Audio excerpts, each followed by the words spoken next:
Là, on parle de frappe non pas à Gaza, non pas au Liban comme pour Harouri, ni même en Iran comme c'était le cas pour Haniyeh l'année dernière. Là, ça se passe au Qatar. Est-ce que vous pensez que c'est un tournant, d'ailleurs un tournant qui soulève pas mal de questions sur le rôle des uns et des autres? C'est un tournant, il était temps. Il était temps de mettre fin à cette immunité du Qatar, l'hôte du Hamas, la banque des frères musulmans, le soi-disant négociateur qui en réalité est responsable très partiellement, plus que partiellement du 7 octobre, et le leadership du Hamas était au Qatar.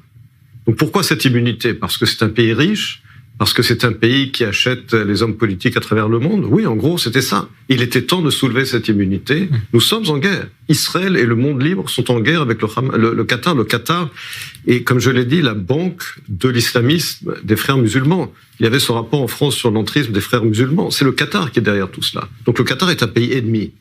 Et il était temps de mettre fin à cette immunité. Alors, vous dites effectivement que le Qatar a un rôle démesuré dans la région. C'est aussi un allié des Américains, et ça c'est important. Est-ce qu'on peut imaginer que tout cela s'est passé sans un feu vert des États-Unis? Parce qu'il y a beaucoup de rumeurs contradictoires. Un allié des Américains. Il y a une base, en tout cas américaine au Qatar. Base, exactement. C'est plus compliqué que ça. C'est-à-dire que les Américains ont dépensé beaucoup d'argent pour leur base au Qatar, effectivement.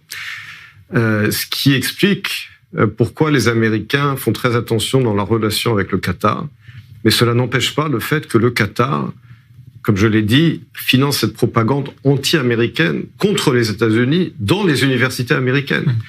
C'est-à-dire que cette idéologie anti-américaine, elle est en grande partie financée par le Qatar sur les campus américains.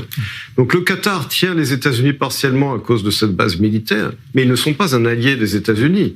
Ils sont beaucoup plus alignés sur les positions de l'Iran, sur les questions diplomatiques. Donc la relation avec les États-Unis est complexe. Cette opération n'aurait pas eu lieu sans l'aval de Donald Trump, et cela confirme, à mon sens, et ça c'est une évolution qui est la bienvenue, que Trump comprend exactement à qui il a affaire avec les Qataris, en dépit de cette histoire avec cet avion qui leur avait soi-disant, qui devait recevoir des Qataris. Mais de la même manière qu'il lutte contre la propagande qatari sur les campus américains, il a donné son feu vert à Israël. Et donc je crois que c'est une évolution très positive qui montre que Trump a compris à qui il a affaire.